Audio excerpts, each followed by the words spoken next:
Hey y'all, welcome back. Welcome back. It is me, Brittreacts, and today we're going to react to some more Brad Williams. It's been a while. This popped up on my feed, and in light of all of the darkness and sadness and just awful debate going on in the world, I was happy to see this little nugget of happiness. See what I did there? This is NFL drafts, Carol and apple picking hell. The title of like on the thumbnail though says like apple picking with your midget husband. I'm just don't shoot the messenger. That's what it says. All right, let's laugh. I think we all deserve some laughs, don't you? I love you guys. You guys are out here. You're doing something. You're not at home. You're not watching sports. You're not never. There's a lot of stuff to watch, man. I watch too many sports. Too many. I get mad at them. I don't care who wins and who loses. I get mad at random things. I got mad at the NFL draft, okay? NFL draft. Number one overall pick is this kid named Kyler Murray. He's a quarterback from the University of Oklahoma. He is 5'11". Why do I know he's 5'11"? Because the announcers would not shut the fuck up about it. Oh. Every 2 seconds, he is so brave at 5'11". He has overcome so much at 5'11". Could you? I was watching some of the preseason stuff, and that's all they wanted to talk about was like him overcoming his small frame and his height. And it's like, y'all, he made it to the NFL. This kid he's fine. He's fine. He's actually doing. What? Do you imagine the struggles he's had to endure at 5'11"? I will stab you in the neck. I don't know how. I'll figure it out. I'll drag over a trampoline, just be like, stabby. Okay, that's what I'm doing. What is wrong with you, you insensitive fuck? Do you not know that I would do horrible things behind a dumpster to be 5'11"? What was his struggle? He had to climb over mountains of pussy to get to the field every day. Yeah, I mean, 5'11" is like the beginning of being tall. Like, it's really, I mean, it's not that short.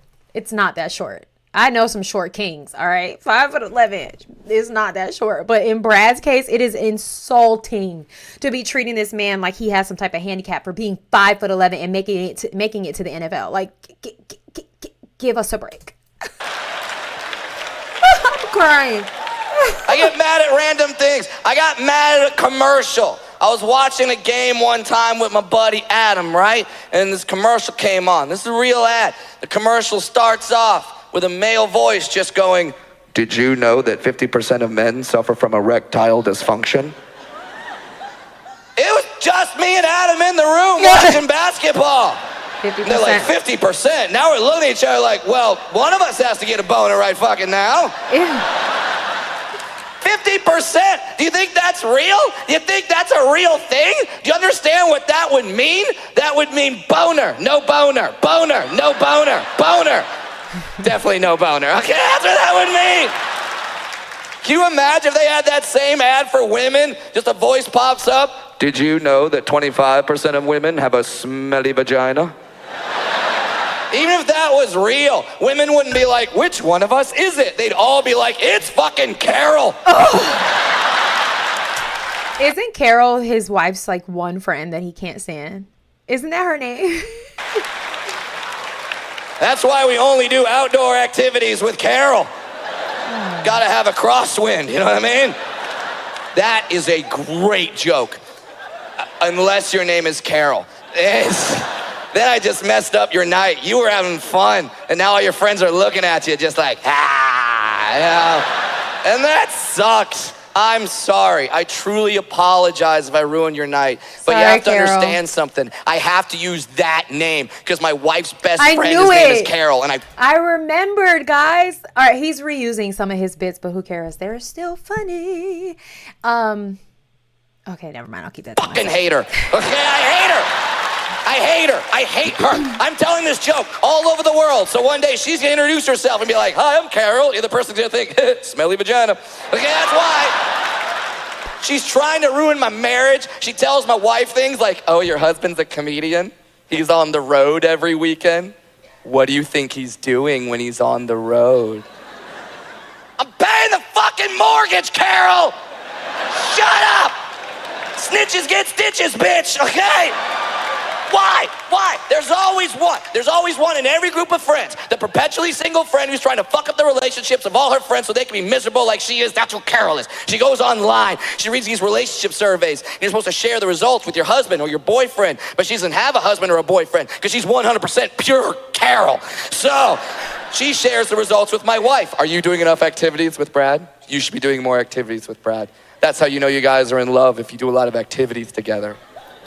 Ladies, married women especially, please don't let your single friends or your dating friends or your friends who are even just fiancés give you any advice. Because if you're married, you know. You know. Don't even really, you should have maybe one or two married couple friends that you can trust with maybe a small fight. But the rest of that, keep that inside. Find a mentor or a therapist. Stop talking to your miserable friends. They want you to be miserable. Ladies, I want you to know something. Men, we know what that means. Straight men, we know what that means when your woman comes to you and says, let's do something. We know what that means. That means it's going to be something that she loves and we fucking hate, okay? Now, I know some of the women in the audience right now are like, oh no, Brad, my man loves doing that stuff with me. No, he fucking doesn't! He doesn't! No man's ever woken up with a free Saturday and thought to himself, sweet, flea market. I don't ask my husband to go to the flea market. I don't even ask. I think he went once when we first moved here. And it's a farmer's market, not a flea market. And you could tell it was like one of those things. He's like, great, I did that. I never need to do it again. If I'm lucky, I get up at like 7 or 8 and go by myself without the kids. I have the time of my life. I'd never ask him to go. Never. I'm not like, oh, they have a new stand. I just bring him home stuff. He's like, where'd you get this? It's delicious. I'm like, the farmer's market.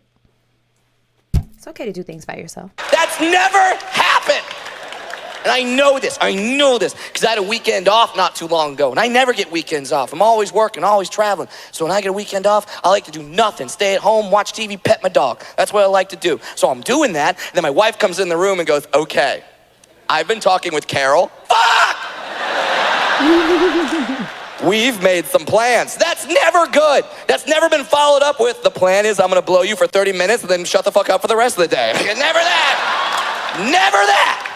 It's never that. But I'm a good husband. Never that. So I'm like, all right, what are we doing? And she goes, we are going apple picking.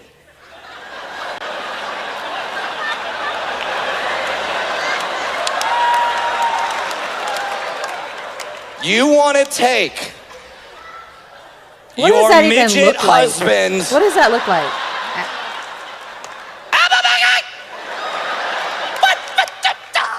Audience of this love impressions. Allow me to do an impression for you. Here's my impression of me apple picking. Ready? It's not even about the height, because they do have ladders in apple orchards. But like his arms are so small. What does that even look like? Oh. We went apple picking last year for my son's first birthday. And we did it, and it's not something I feel like I ever need to do again. Like, you know what I mean? Like, we had that experience. The apples were good, but I mean... I've had better. I feel you, Brad. I feel you.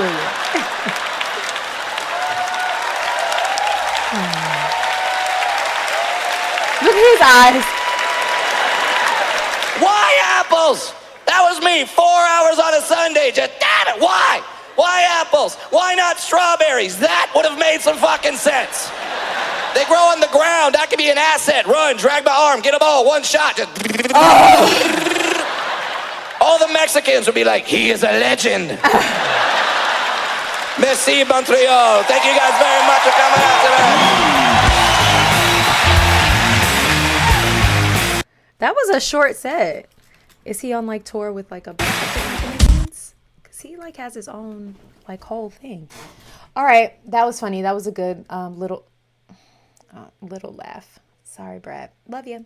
I hope you guys enjoyed this. I hope this week ahead is a little less heavy for all of us. Go and have the day you deserve.